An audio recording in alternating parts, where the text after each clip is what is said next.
Before we get started, I have a big announcement I want to get out of the way first. January 8th, I am hosting Secret Movie Night at Imagine Theater in Plymouth, Minnesota, Willow Creek. It's in Willow Creek Theater. And I'm hosting Secret Movie Night. So I think tickets are still available. It's almost like 80% full already as we speak right now. For the St. Paul Filmcast, yeah, it's not about me. It's about my guests. Interview with them. I'll learn about them. And then from the YouTube channel, with Kyle and Nick on Film, with Kyle Gothy, it's almost like this kind of platform. We don't always agree. No, sure do. And we always get freaked out when we do. Like, what? You actually agree with me? What the hell? And you can find that on the YouTube channel. And we're back into the spoilers section of Movie Bitters of Farx Brothers with Nick Palodichuk. Nick is a professional critic, and he is here to debate us about the best and worst movies of 2024. Okay, so let's go with the top grossers, and we can spoil now. Why didn't Inside Out 2 stick the landing? I felt that they could go a little bit more just being soft with the anxiety. Literally, like, try really more of an abandonment, like get completely rid of it and then be harsh. But I understand you got to sell and you got to incorporate, bring it in. But I really, overall, it's one of those things, like, I enjoy 80% of this movie, and then some things are like, why did you go this way? So you wanted them to John Wick anxiety by the end of the movie, just like Merker or something? I don't know. I love that interpretation, but right, I think you have to do. There has to be some kind of consequence. For your anxiety needs a consequence. Well, if she has a panic attack, that's a consequence. That's a consequence, right? Yeah. But that's for Riley, not for the character of anxiety. Are you saying? My bait against that would just be like, that's not a realistic way to ever. Your anxiety is always going to be there no matter what. So right, or shelf or box her up or something like that. Oh yeah, but that always it comes out sideways. But man. I did like Inside Out 2 better than If. If is not a great movie. If is iffy, right? You earned that with a title like that, which it's supposed to. I know it was supposed to be catchy with If, like imaginary friend. Yeah, you be clever. My 3-year-old didn't make it through that movie. My 4-year-old did. Which is the whole point of the movie was for 3-year-olds. No, because the whole thing with the John Krasinski in the hospital. Like, all of that stuff was so lame, melodramatic, and now it's coming out, according to some reports, that he's difficult to work with, even though he's Sexiest Man of the Year. My fulcrum, my balance for what is good and bad, has always been, especially for horror movies, in a violent nature. Because a lot of people really have a distastement for it, and a lot of people really appreciate it. I don't know if you've seen it yet. We did a bonus episode. Yeah, and it's very much like cut and dry. Either you really hate this movie and want to punch a wall, or you really enjoy this movie. And if you didn't see it, it's pretty much Friday the 13th, but artsy. Yes. Yeah. And it's pretty much Friday the 13th, but artsy. The kill is really good with the yoga girl. Yes, So I think your listeners are kind of, probably with other conversations, some people really have a distastement for it. Yeah, I'm aware. Yeah. Or some people really appreciate it. I don't know if you probably have the distastement for it. No, I was mid. Since I was watching it for the show and recording my live reaction, I think that helped me enjoy it because it gave me a lot to react to. Yeah. And I went into the movie looking to be, like I go into thriller movies to be thrilled, right? Right, yeah, exactly. I'm not, blood and stuff doesn't bother me. So, but it's one of those, again, it was my criticism. I love the whole journey, didn't stick the landing. I hated that ending. I wanted to punch the screen, and I enjoyed everything about it, but that ending was just, what are you doing? I don't think they know what they're doing. All of a sudden the car stops and she looks out in the forest and it's just, and then it's like cut and we're done. Well, what the hell was that? There's far more clarity with the Strange Darling ending. There's far more clarity in a lot of horror movies. But this had such a, like, what am I supposed to take away from this ending? I was going to go to Deadpool and Wolverine as the next highest grossing movie, but I'd rather talk about Strange Darling because I would recommend people seek out Strange Darling over Deadpool and Wolverine as a movie to, like, consume. Oh, yeah. Yeah, sure. Yeah. I agree. Yeah. But I like that the story ends in Strange Darling. I like that shot, and I think that woman should be nominated for more awards than she will be. Willa, yeah. Yeah. because the turn is really good in there. Right. And so you agree He's with got me. a gun. We all got, but I love that. We all got a gun. Yeah. Yes. Yeah. I like how she picks a pacer. Good choice. So what is it about her in the, passenger seat that you didn't appreciate? We know what's happening. We know what's going to happen. Why do we have to see this long duration of suffering? She's not going to change who she is, right? Yeah, it's a sustained thing. It's kind Yeah. of like some of the things that She's shocked that somebody did this to her, so she doesn't take her eyes off the person. Yeah, it's like what you were saying in the last episode with Robert Eggers and him just like holding on people, so you feel the totality of a moment, and the moment sticks with you more. Right, and it's a little bit, for me, different with Robert Eggers holding a scene, like how much can we take? This is intentional for Strange Darling to show her duration of slowly going away. Almost like she doesn't understand that there's death. Is that what I'm supposed to take with it? Or is she completely shocked that somebody upstaged her? I think you see a variety of things go through a non-verbal performance there, and again, why Willa, great. Fantastic. Yeah. It's kind of like I would put her and Mia Goth in kind of the same category of like, you guys did a really good job this year. Yeah, put them together in a movie. Now we got yeah. Hell yeah, that would be, I'm trying to think, because you'd need them to be like Knuckles and Knuckles and Sonic, like against each other, then come together. Sorry, I just saw Sonic 3, so that's an example I'm gonna use. And, do they have a shadow somewhere? Yeah. well, I was gonna say, I realized I said Knuckles, and then I was gonna say Shadow, and I should have said Sonic and Shadow because that's the newer one. But Knuckles and Sonic works better because they're enemies, allies, then they become enemies. But what if we hate the ending to that movie or not? For me, that is the best movie poster of the year. Strange Darling. Yeah, that Her freaking face? wins. No, her hair and its drippy wet hair. That for me wins out. That is graphic design top notch movie poster. I almost want it. Almost. Why don't you just get it? I'm not gonna buy it. Okay. I love this movie so much. I didn't buy very many movies of this year, and I bought Strange Darling. You bought Strange Darling. What else did you buy? Deadpool. Yeah. I bought that one. So you're pro. Did it give you what you wanted? It's just stupid. Yeah. Right. It's built for 13-year-old. I go back to being 13 and just Did you read Deadpool when you were 13?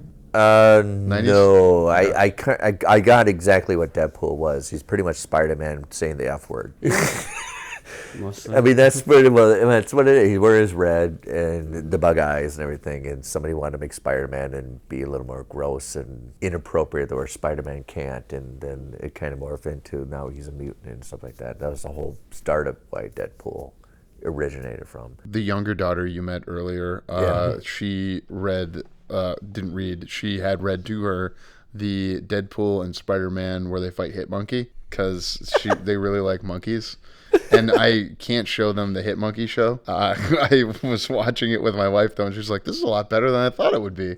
Have you seen the Hit Monkey show? And again, God, no, I haven't seen it. See, that's the kind of thing that I wanted from Deadpool and Wolverine is like something weird. Like James Gunn gives you something you don't expect. There was nothing I didn't expect in Deadpool and Wolverine, and for that I am angry. Right. I can understand that you bring a checklist to the movie Deadpool, and you're like, yep, we hit that, we got that. Really, the only keeper of it is Wolverine going off that whole spiel of you're a moron, and I hate your guts. That kind of saved it a little bit of the movie. We're in the spoiler section, and you're a comic book creator. You critique movies, and you were around this summer when the movie was being promoted. Yeah. The cameos that are not just cameos; they are actually there for a strong portion of the movie. Which one was your favorite of the cameos in Deadpool and Wolverine? My favorite was Blade, but you understand Wesley Snipes has gone through the crucible to get there. I mean, didn't he go to jail? It's for tax stuff. Yeah. It's not like he was out killing vampires. And it's kind of funny because we've been trying to get another Blade movie up and running since the 90s, since he did the third one. The third one was 2003 with Ryan Reynolds and Jessica Biel. You're right. And they're trying to get another one going, and they just haven't been able to do it. And it's kind of funny to see him pop up as Blade. And it's kind of funny that Blade started with the Spider-Man series. Oh, yeah. Yeah. Wait, No. in comics he started with the Spider-Man series too, Yep. right? And then they adapted it for the cartoon in the 90s. Right, yeah. That's where he started, was an Amazing Spider-Man. Same with Punisher And Morbius. and Morpheus, and they all kind of... Well, everyone. That's like you start on Spider-Man because that's the show that's working. Right. And all those do it much more better than Craven. We're in the spoiler section, so let's dunk on Craven for a moment. Well, since we're on superheroes. If you make movies, you appreciate how awkward and bad the editing of this movie is. It is so just like amateurish. Like, I don't know how you got away with this. And there's a scene of just this exposition dump with this younger version of Calypso and her grandmother that's just so exposition dumpy, but they shot it like it just feels like the worst student film you ever saw. The park bench scene between Calypso and Craven was also really bad for me. Yeah. They could have cut out 40 minutes of that movie. Wow, you're up to 40? Was it at 20 minutes before? Yeah, it's somewhere between 20 and 40 minutes you cut out of that movie. And so a couple of questions. Where do you fall on the 3 Blade movies and where do you fall on the 3 Venom movies? Okay, so Blade 1 was kind of a deal breaker, right? It was kind of shocking when it came out because it felt like a horror movie, but it was action, right? And then I think the second one is definitely a horror movie. I mean, I would comfortably say that's a horror movie. It's almost like 30 Days a Night kind of a horror. Yeah. And it's supposed to be a superhero. And then I think third is just a cash grab. Like, let's wrap it up with Big in the Bank. So yeah, it's kind of like the order, 1, 2, 3. All right. What did you think of the Venom movies? You don't like any of them?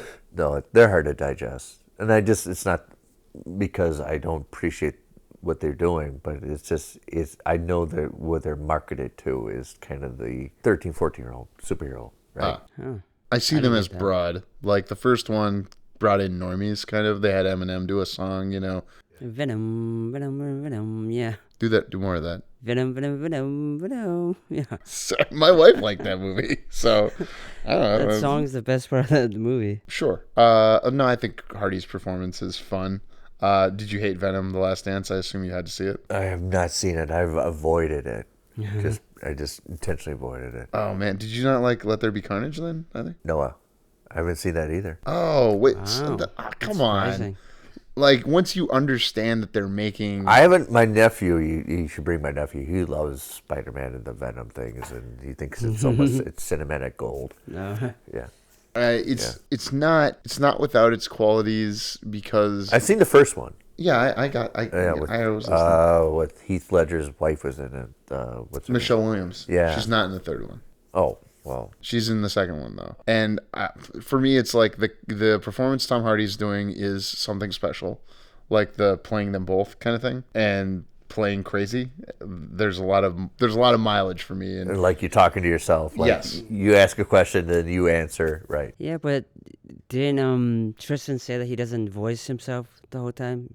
Sometimes someone else. sure. voices him. I understand that the voice is not exclusively Tom Hardy's. My point is that when you're just watching the human Tom Hardy, like be crazy and have for me personally, that works. Yeah. He toned it down though. In the third one, he definitely toned it down from the first one. I think he had a lot more fun in 1 and 2. They have fun in a very different way in the third one. So I would Okay. encourage.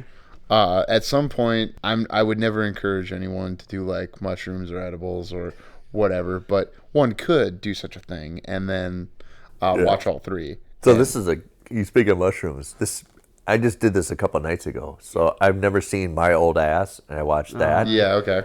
And that's girls taking mushrooms, and she Yes. meets her older self. So I'm like, all right, that was a solid. And then I was like, well, what's watch next? I watched Babes from Neon, which is about women getting pregnant. But Yep. before they got pregnant, they took mushrooms to have a good time. I'm like, what the hell am I doing? This thing, right? So I watched My Old Ass, and then right to this movie. I sound like I got fixated with females taking psychedelic mushrooms for a plot. You can get them over the counter now at like Amazon. I'm not kidding. Though in those movies, But they do. My Old Ass was actually a pretty solid movie. It was really good. It's a 7. Yeah, okay, I'll give you a 7 on that, and it's not directed at me, and So you didn't like the movie? I'm not sorry. My wife and I watched it on our couch, but I watched Snack Shack right afterwards, and they're both about similar aged folks. Right, that takes place in the 90s, right? Like 90, right? Snack Shack. Yes. Yeah, it's kind of the same kind of temperament of... The speed of one over the other really spoke to me, and I relate more to young boys trying to start a business than I do, a woman of spectrum of, sexual... Avoiding illness. a relationship so she doesn't have to feel the pain for it. Yes. But you're going to have to feel the pain for it, potentially avoiding the relationship. Yeah, I get it. Yes, because... And we're in the spoiler. I guess I. My colleague Matt Hambridge, he's from the Minnesota Filmcast, really loves Snack Shack. He put it up there as one of the surprise hits of the year. Yeah, did you see it? Yeah. I really it's kind of enduring. Yeah, I like that they swear a lot. Well, what do you expect? Teenage? I mean, that's kind of I appreciate it. It's what kids do when they're having dialogue, natural conversations.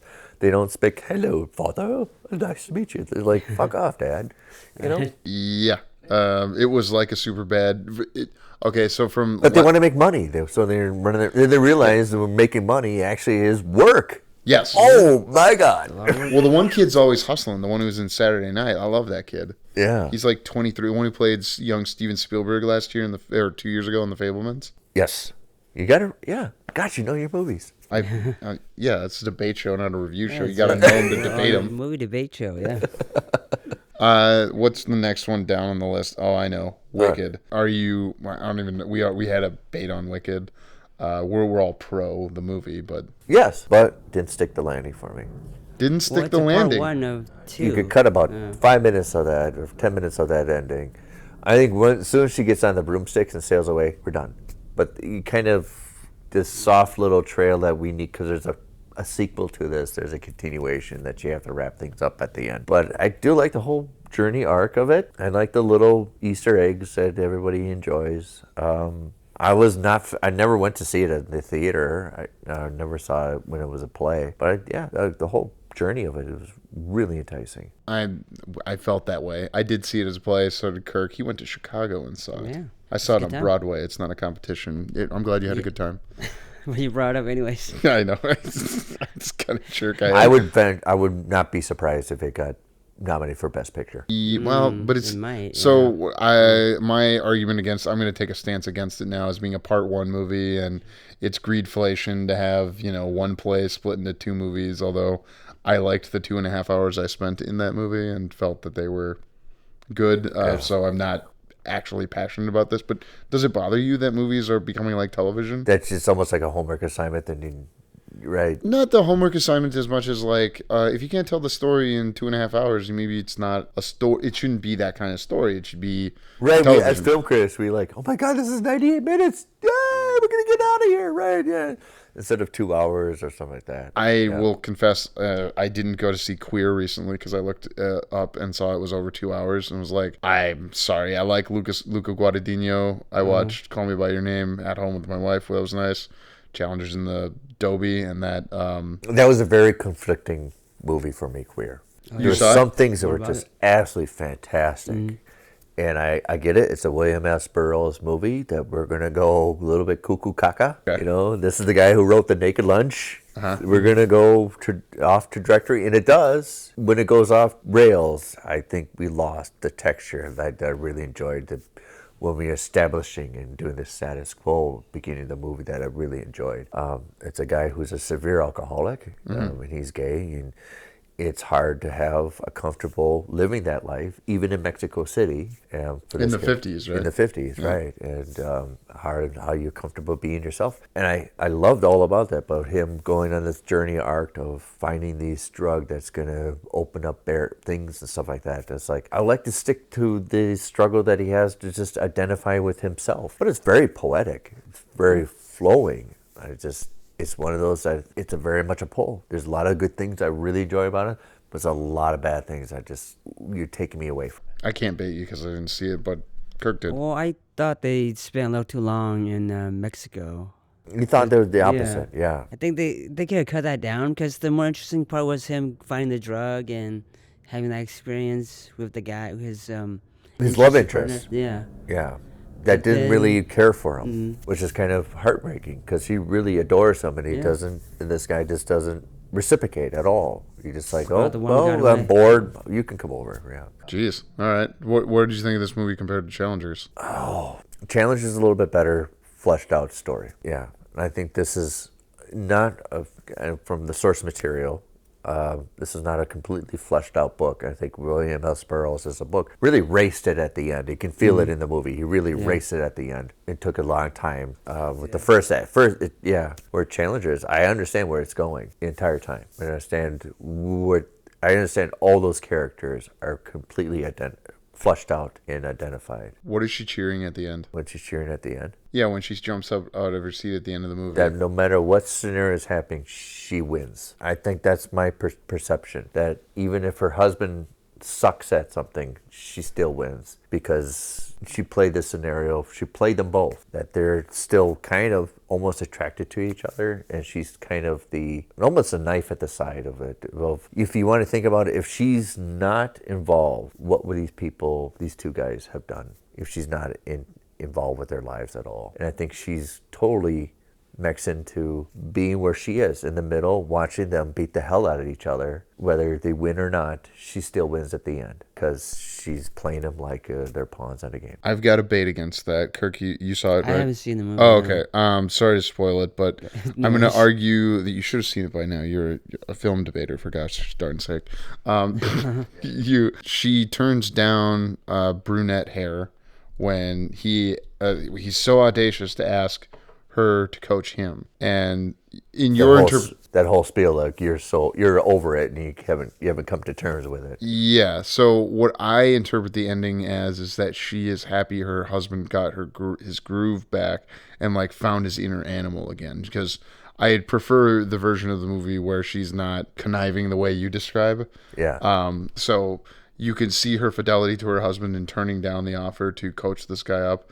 Right. I also think we know from the movie that like this guy doesn't have a future because he doesn't have the discipline, and the other guy. Both these guys are kind of mid-pro. Yeah. They're not phenomenal players, but they can make money doing it.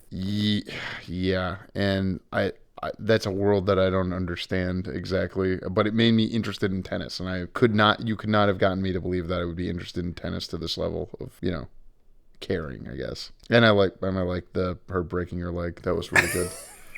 That was a good crack, Like right? seeing people in pain. Yes, I like seeing people in pain. But she's a sadist.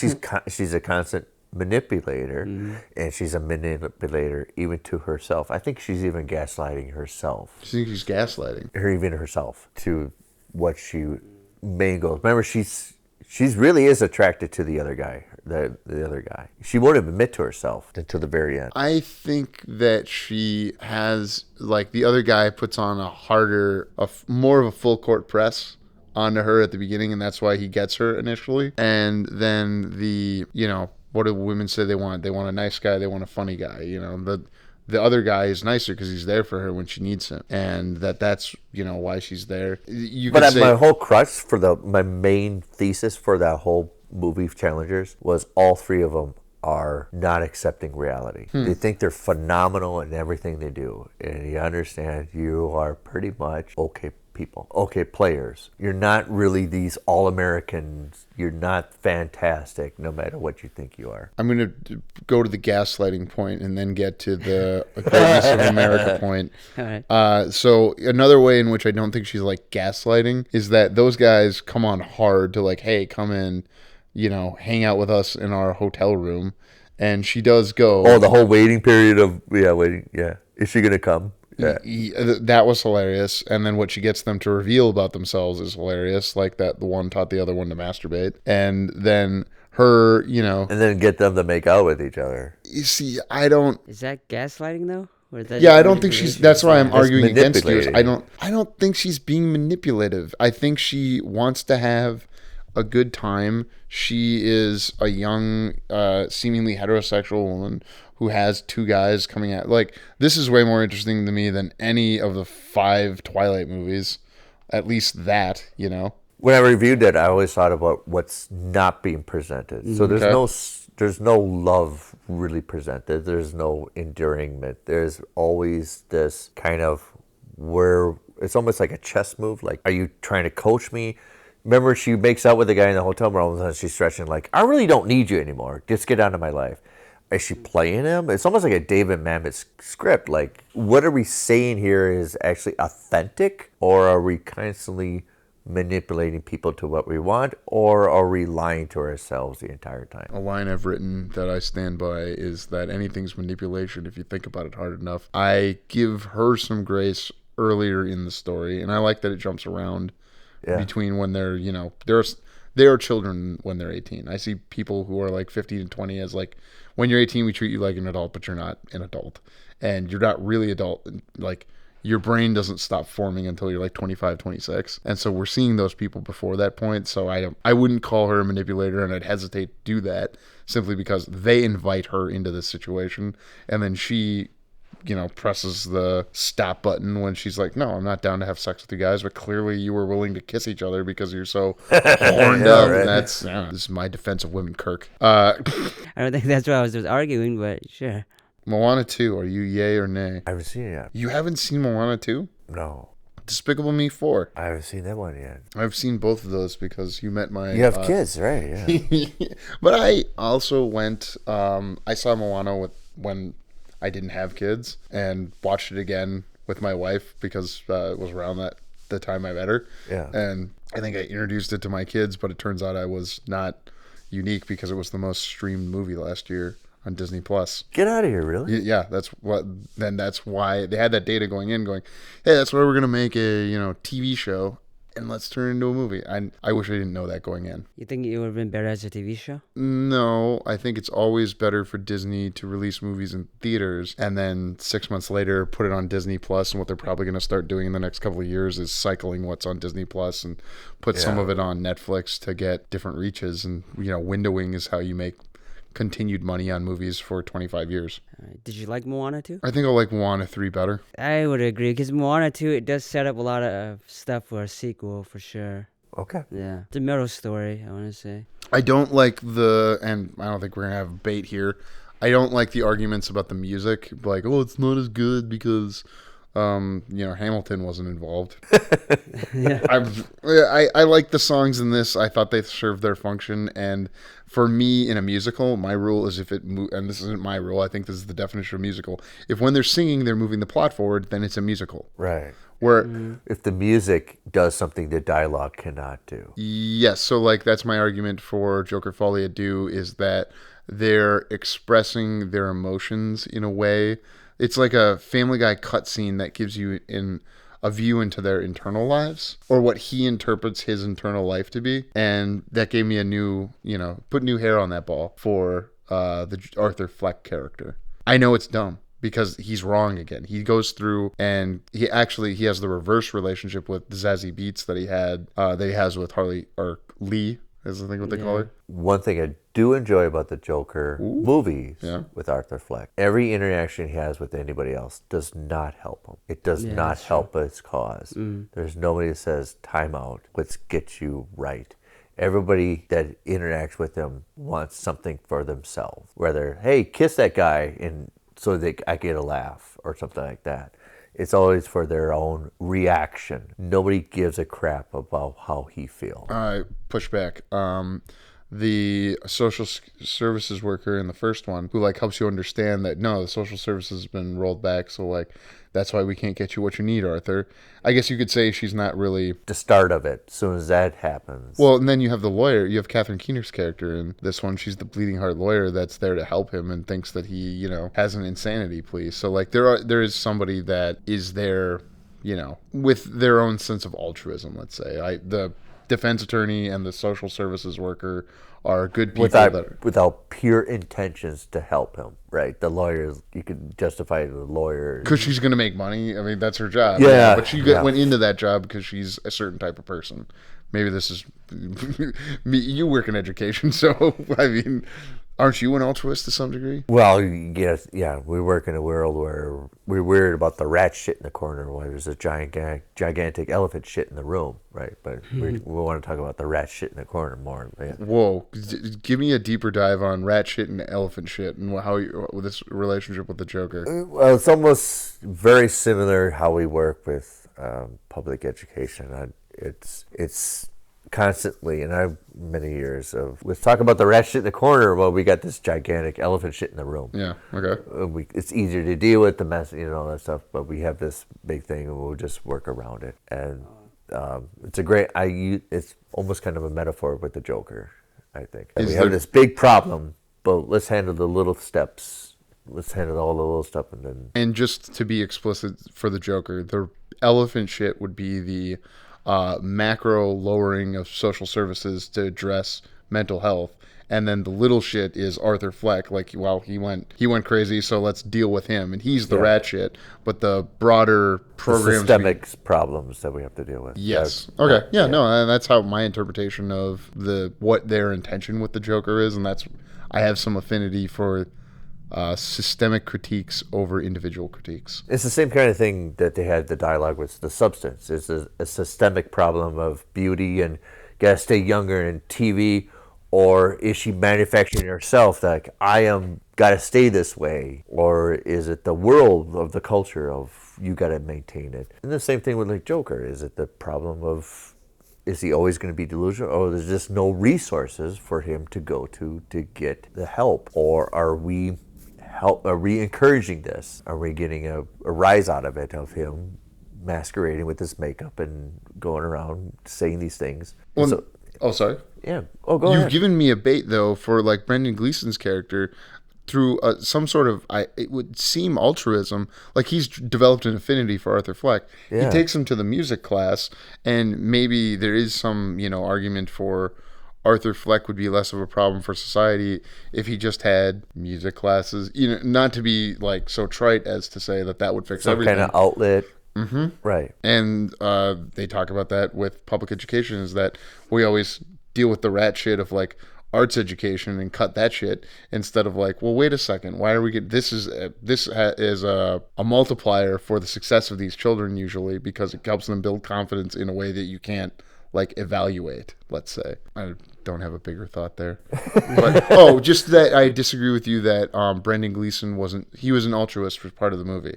And it changes because of the system he's in. Being a prison guard probably sucks a lot, period. Being a prison guard? Yeah. Yeah. My animator, her dad's a prison guard, and he told her, do anything in your life but be a prison guard. We live in a country with private prisons, so just to get my politics out in the place, that I will invest in those soon. Beetlejuice. Yay or nay? It's a yay, but too many subplots. We got the same argument. I'm a nay on that one.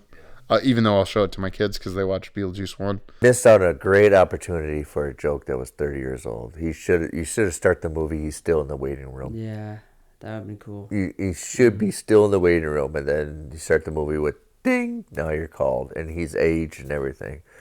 If you hired me for a writer, that's where we start, and we'll go from there. I'm sure there's a version of the script that exists that way.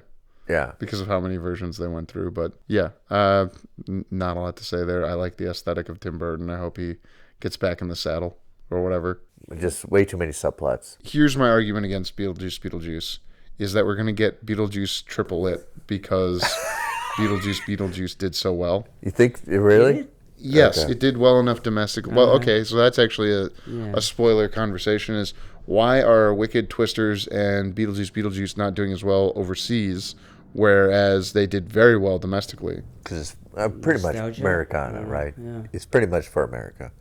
Twisters, the first one, did well in the 90s overseas. Yeah, fair enough. Did you like Twisters, the new one? Actually, no. Yeah, Sam, and that would come after Dune Part 2. So let's talk about why you didn't like Twisters.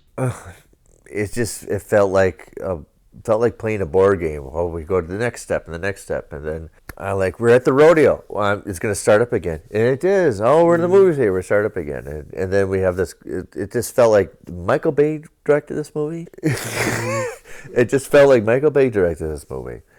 And then, actually, when you have your white shirt and cowboy hat on, it's raining, it's time to move your stuff into the truck because it's raining and you're going to get shirt wet and all that stuff.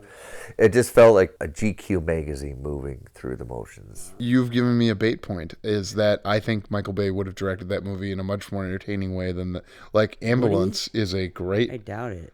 I think Michael Bay has a specific style, and he's good at telling a story in an entertaining way. You might disagree with like the leering shots of Megan Fox in Transformers, as do I. But the guy who made The Rock, made Pain and Gain, made Ambulance, those are engaging movies in a way that Twisters is not. Yeah, but I don't know if Michael Bay will be able to, I don't know, direct the tornado and make it interesting. How is he gonna make that interesting though? Like the tornado at the end where it turns into a fire tornado? He's already done that with the Transformers movies. Like, that's even more BS-y, and he gets you to believe that those things exist in real time. Yeah, Now, but- are those movies terrible? Frequently. Yeah, but we're talking about weather. We're talking about him directing an interesting story about people fighting weather, though. I'm saying that I believe that Michael Bay would he in Nick's example here is like cowboy hat, white shirt. Yeah, you get a bunch of scientists dressed up like they work at Hooters, and then they're out fighting tornadoes, and then you make $1 million. And her name's Christmas. I think he would lean into the GQ-ness of what you're saying. Yeah. And maybe that, like, it's one of those, you know, it's... Hokey for hokey's sake, and we know it's Michael Bay, right? Yeah, and like people, when this is going to be a weird pivot, but I'm going to go here anyways. People are saying, like, Sonic 3. Oh, my God, it's just more of the same thing that's been working for the past two movies. Yeah, they should feed you more of what has been working and advance the story in whatever way they choose, and it's been the same director. And I don't know, I just feel like Michael Bay gets shit on, and he shouldn't. He's got a style. How dare you guys? How dare you? I don't know. I don't think he does. Because maybe I haven't seen enough Michael Bay movies, but I don't think he has a specific style that you pinpoint. The camera swirling around people, the canked angle shots, the way he cuts together action. I just remember the explosions. That's about it. You would only remember the explosion. Nick, do you believe that Michael Bay has a style? Oh yeah, it's very like Drew. I call it that. It's very like, it looks like it should be dark drama, but then you have this candy colored dialogue with it. So it's almost like Armageddon. Like you just have the lighting. It looks like the world. It looks like you're going to hell, but like, I miss you, darling. Like that kind of dialogue. Yeah. And Aerosmith in the background. Did Yeah. you like Bad Boys, the fourth one? I can't remember what it's called now. Ride or Die. Light? Oh, yeah, No. Ride or Die. But it is kind of funny. That series started with Martin Lawrence was the seller, and Will Smith was the below billing. It was a Martin Lawrence vessel Yeah. to get Martin Lawrence money. And now it's completely flipped, where it's Will Smith and Martin Lawrence. Martin Lawrence had a big piece in... But in the 90s when that started, it was Martin, I mean, it was almost Will Smith was the sidekick. It was almost like Batman and Robin and Will Smith was Robin. But now it's completely flipped around. And it's kind of weird to see that kind of evolution, that it's all 100% Will Smith, and then Martin Lawrence is now the sidekick, whereas it didn't start that way. Yeah, I remember Bad Boys, 1995. Yeah. He is, I can't remember what It's all these bad Martin Lawrence jokes, and Will Smith going, yeah. Whoa, bad. Excuse me, sir. Oh. Someone who clearly didn't watch Martin's in the room. Wait, so what didn't you like about this one? I loved Bad Boys Ride or Die. You do really? It's exactly what I was looking for, like the stuff Right, with the like I alligators. said, it's the level of you wanted expectations, and the expectations was met. There's right, the helicopter, right? At the end? Yeah. Man, I don't remember that. I've got to watch it again. I only saw it once back when it came out in May. Yeah. I saw it with you, Kirk. Yeah, it was an alligator, yeah. I remember the alligator. Are you yay or nay on Ride or Die? Yeah, I think, it was better than 3 for sure. What? Yeah. Oh. I thought it was better than 3. Did you like 3? For life? It was all right, right? Yeah. It's all It's right. not gonna be on my top 20. It's not gonna advance the art of cinema, but right. And that's 2 down from where, because we were on Twisters, and 11 is Bad Boys Ride or Die. Okay. See if you can guess what's in the middle of these. I don't want What do to. you I'm mean? afraid. What's it? Godzilla X Kong, you don't pronounce the X, it's Godzilla Kong, The New Empire, and Kung Fu Panda 4, both movies I've purchased for my children. So I love Godzilla -1 that I just intentionally avoided. the Godzilla King Kong one. That's a smart move, yeah. I like In fact, I Godzilla. went to see Godzilla -1, and then it came out in black and white, and I went to see it minus in color, black and yeah. white. Same. Yeah, I haven't seen either one of them. Which one do you prefer? Of those two, Yeah. I'm looking forward to rewatching both of them for different reasons Okay. with my family. Those are family movies. What the hell are you going to do with Godzilla and King Kong that you haven't done yet? Put them on the moon? They fight give 'em around another the arm. world, and that's exciting. And then they have sidekicks in this one that are very entertaining. Right, yeah. And Forgot about that. I can't explain to you why, but I openly wept. Oh, really? What part? And just like when the kaijus were fighting. Oh, And Dan Stevens' performance, I think, is something to write home about. So Now I want to watch it. Now I'm going to go home and watch it. really, did you see Godzilla vs. Kong? No, now I'm going to watch it now. Oh yeah, you should watch Godzilla vs. because Adam Wingard he's a horror guy who then moves into this stuff. It's kind of like when My friend Kyle eats this up. Like, he eats up these Godzilla monster movies. Monsterverse. Yeah. It's not my favorite thing, but it works for kids. And one of the older kid is really liked King Kong and Godzilla for like a couple of months here, and it's fascinating. The first time when I was a kid, I was 9 years old in like 1985, and I got to see Godzilla versus King Kong, the old one from the 50s, on a projector, black and white. And I remember we were pissed off because it was a draw. Like, they just stopped fighting. You're like, what the hell is that? So I'm glad that hopefully these movies have wins. Yeah, a clear winner. Clear winner, yeah. There are multiple fights in Godzilla versus Kong. In Godzilla Kong, again, Don't both of spoil these. it. He's gonna watch it. Yeah, I won't spoil. But the two Adam Wingard movies are very for if you go in thinking like, okay, we have the Oscar-worthy Godzilla -1. Yeah. We Kong. it's minus Kong because he's not in there, and this is a $200 million like, we're having fun, we're trying to get China to buy tickets while also getting 13-year-olds to buy tickets in America. I think that would set your expectations correctly. Okay. All right. Correctly. Right. I wouldn't say, expect the high art of Godzilla -1, which I think they're going to make a sequel to.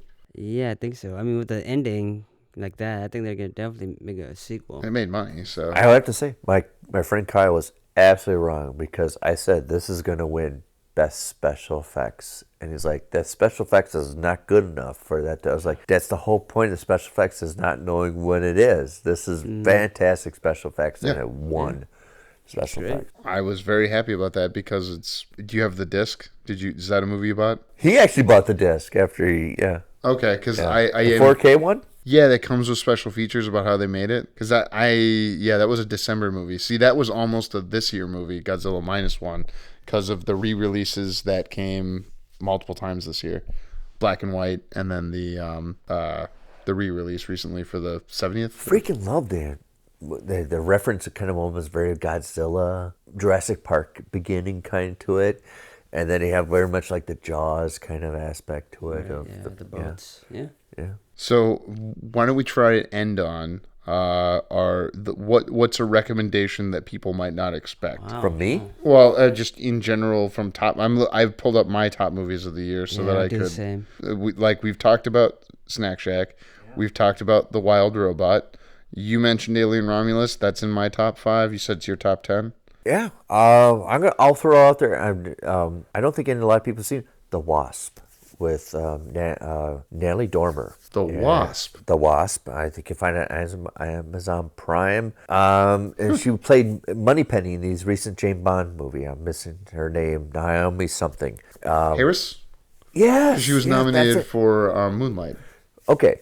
Yeah, and Natalie Dormer and Naomi Harris hires her to kill her husband. Because they were childhood friends, and she used to be the bully, but she knows how witnessing her kill a pigeon, how she's comfortable doing this, she hires her Natalie Dormer's character to kill her husband, but it kind of takes this Alfred Hitchcock kind of a flip on it. Okay. It's really wonderful. I can see this playing out as a play also. Very limited amount of sets, but it's one of those give and take kind of dialogue. Who gets the upper hand and who's playing who and all that stuff. It's very psychological, and I enjoyed it. Very solid 7 for me. Oh, a solid 7. I was about to ask you. I watched this with my wife, and because you said killing a spouse, That's funny. I always, when I write stories, I had 7 reasons people commit murder when I write. 7 reasons? Yes, and my wife's like, "Are you going to keep that up there?" Because psychopath, money, embarrassment. I can't remember. These are like some psychiatrists, psychologists got together and were like, "Here are the 7 reasons people commit murder." That yeah, for profit or just for fun. for fun. Yeah, or for embarrassed or to cover up another crime. Mm-hmm. Or to That's avoid divorce. To avoid divorce. I've seen That's that a one. big- That yeah. was in a movie or 2 this year, wasn't it? Yeah, Yeah, a lot. For some reason. Yeah. So I'll throw out The Wasp. I really enjoyed that one. And then if you want to check out Kyle and Nick on Film. There's a bunch of other movies from this year that we've reviewed that we're kind of just don't have the time to talk about. Kirk, do you want to recommend anything? Yeah, it's an animated movie, Ultraman Rising. I thought that was really good. What? Earlier What this am I year. gonna like that? It's I don't know if it's Japanese, but it's kind of like in the same vein of Godzilla, where you have this giant guy who comes in. He's like a kaiju who fights other kaijus. It's animated. It's done for kids because in the movie he has to babysit a kaiju. He has to learn how to take care of his enemy, and he has a new perspective. Is this based on something? You both have said movies I've never heard of. Ultraman is a character, but I don't remember exactly where. Okay, he's so this is from, an yeah. existing IP thing that you're okay. It's an animated film. Where do you see this? Netflix? I saw it on Netflix. Yeah, it's from Japan. I'm gonna throw out something that Kirk's gonna disagree Throw with. it out, man. Bike riders. Oh, I loved it. Yeah, Yeah, because you're a man. that's definitely my top 20. I think it's top 5 for me. Top 10 maybe. It's I just- loved that. Yeah. There's just something about the I already said I like the way Great. Tom Hardy makes decisions in Venom, and I like how he talks with them. It almost feels like he's not acting. It's almost like, because it's like, you can't have him. Are you done? Oh, you're done. yes That's not Tom Hardy acting. That's really Tom Hardy. Yeah. maybe Yeah. he's But a good martial artist. I love the whole concept that you feel like a documentary. It feels like you're watching it as it happened, but also feels like it's kind of a movie. The beginning of the movie is fantastic, of him being at the bar and like, Yes. take this jacket off, and then it kind of starts everything. Yeah, I saw it twice in the theater. Same. I made my wife go with me while we were traveling for a wedding and had some downtime. Right. It's one of those things. It's a bad title for a great movie. Why is that title bad? They It ride feels bikes? like, it feels silly, but you can't call it the riders, right? You can't call it the bikers, motorcyclists. the motorcyclists. It doesn't, and you can't call it the outlaws. It's almost you're trapped. You're confined to this title. But I hope enough people know about this. When I went to the press screening for it, and Andrew Hunt was there. Oh, yeah, nice. Yeah, and I was like, "Whoa, no shit! This is the kind of movie that you like." Yeah. Did he like it? Oh yeah. I when I came out, I was like, they're gonna really campaign hard for Tom Hardy for Best Actor. Nope. And they're not doing it. And I thought this is one of his best performances. And I don't think that movie made Jeff Nichols' movies don't because he also made Midnight Special. Yep. And That's why Michael Shannon's in it. yeah. And I really liked Michael Shannon as like 3rd or 4th banana, but he has that monologue. And then you don't think it's gonna get any better, and all of a sudden Norman Reedus shows up as Funny Sonny. And Yes. yeah. Yeah. I big fan of the bike riders. Kirk, you didn't like it? Bait me a little bit. I just don't think some points of it weren't that interesting, and I didn't like the way they went with the story. I thought he was gonna step up and become the leader of the gang, but then he just disappears and goes to Florida. Austin I wanna Butler's say. character. Yeah. We're in spoilers, so we can debate, I guess. what do you think he's smiling at the end? That he hears the motorcycles coming and he's going to get back in the game, or that he's satisfied with the choice he made to get out of the I game? think he's satisfied with the choice. It's just like a tiny reminder, like, oh, this is the life I left, and I made the right choice. Right. Who was the one behind the camera that put the little mini fan on his hair so it'll blow a little bit? Right? Was that? I know that's it. Like somebody had the little fan go. I hope so. Yeah, and the sound effect. It was kind of a cute little ending to it. That for a whole movie that I was totally invested with it. I was sucked in. Yeah. My adopted father, made the argument that he thinks he's going to go back to the life, but I argued the same way as you guys. Well, it's almost like a heroin addict. You don't stop being a heroin addict. You're always going to be addicted. Well, I think he's always going to want to be a motorcycle, but you always want to be that, right? They always say you don't stop your addiction. You just find some other channel it. Well, that's always going to be there. You're always going to be one of these people. But how would you channel it? Would you open up a shop, or you sit in your garage drinking beer, talking about the old days?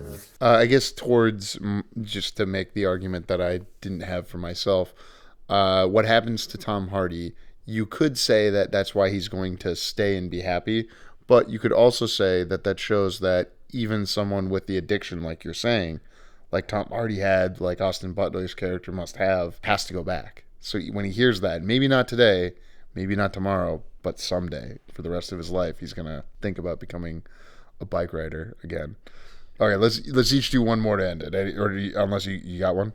What for? What? Any movie you don't think people... Oh, well, I just got back from seeing The Order. Okay, yeah.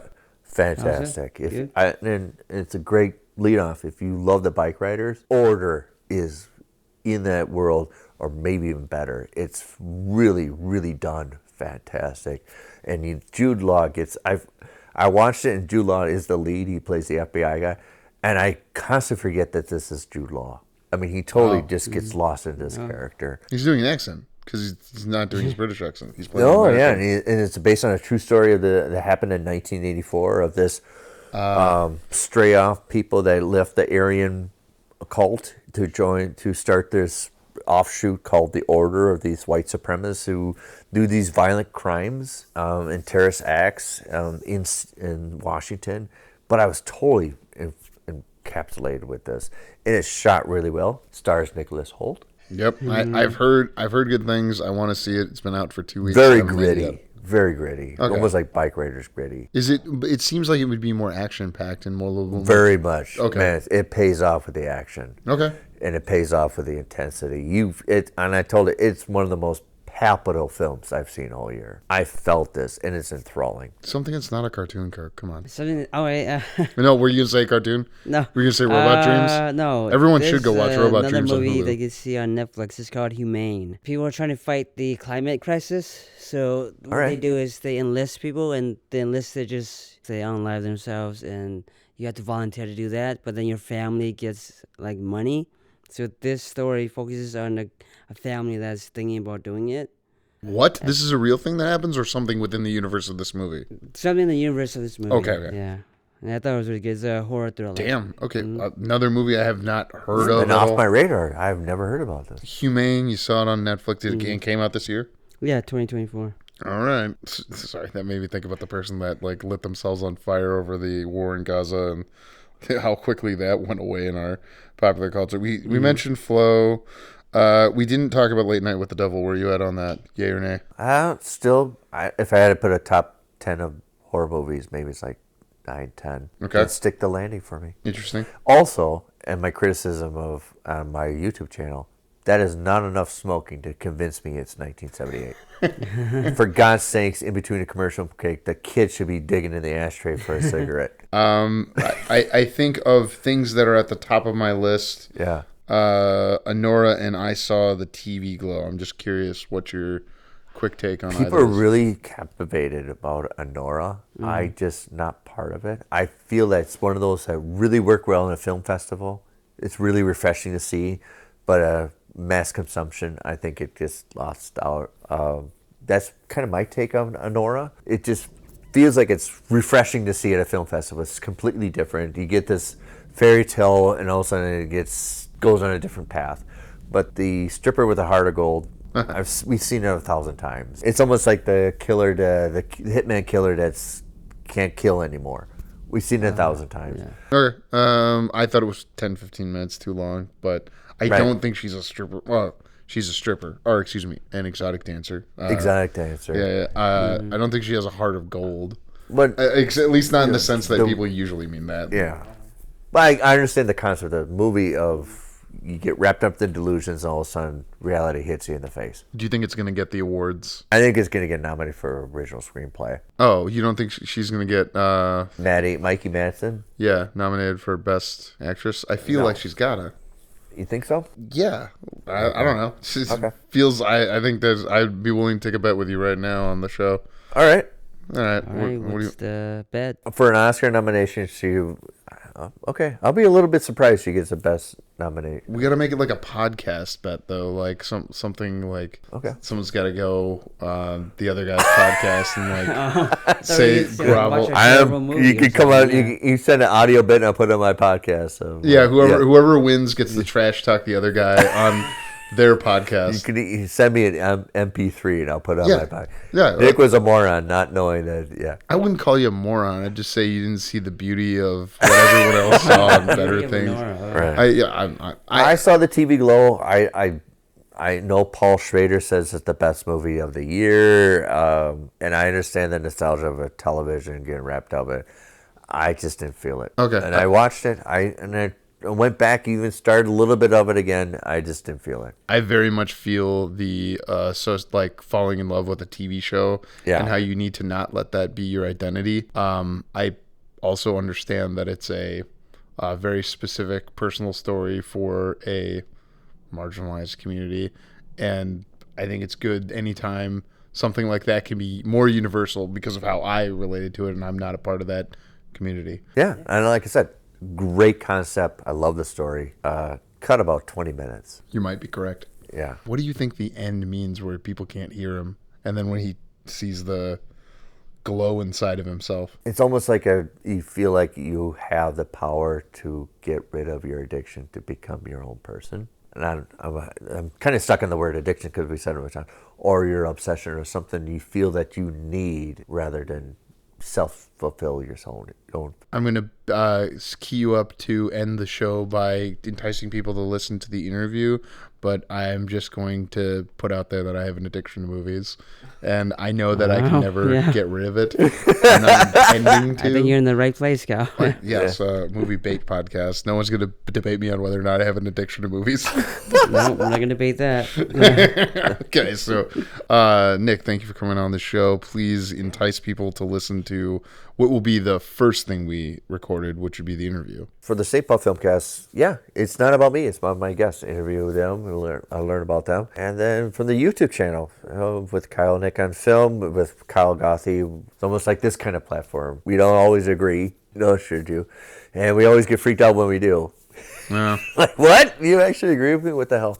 And you can find that on the YouTube channel. So I'm glad instead of trying to promote yourself, you're like, let me promote the content. See, that's why you're good at this. Right. That's why you've been in the game for 10 years. So, okay. Kirk, you want to take us out? And next week we will be debating The Substance, and we'll see how that goes. That should be a fun time. We'll see. I'm not a fan of body horror, so... Oh, get ready. Butts. Getting ready for it.